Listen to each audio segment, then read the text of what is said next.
တော်တို့မြင်လို့ဟိုထဲဝင်သွားဒ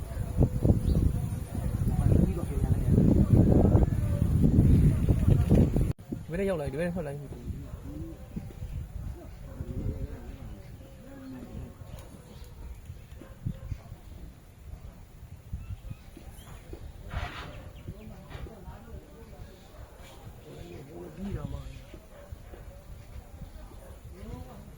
အထင်းမအောင်ပါလေရတော့ ဟိုတောင်း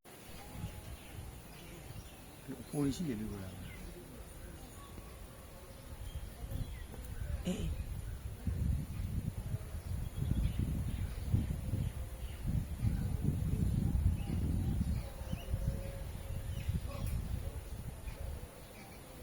သူကအဲ့လိုလိုက်နေအောင်ကျင်းစက်နဲ့တူပါလေတူတော့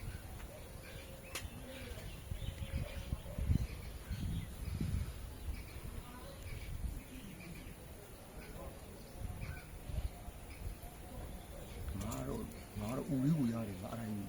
ဒီချောင်းဝင်ဆိုအမှဖြစ်နေတဲ့အချိန်တွေမကြိုက်ရဲဘူးလေတခြားလူတွေကလိုက်ကြိုက်တာပါ ဟုတ်လားဟုတ် ဘေးမှာအဖော်တွေရှိရလေပြောတာ ဘလူးချင်းမှာလူတွေကြိုက် ဟိုအဲ့မှာလိုက်နေတဲ့အချိန်ဘေးမှာလူတွေရှိတယ်ပြောတာအဖော်တွေရှိရတယ် ဟုတ်လား ရှားမွေးတွေမှာလေ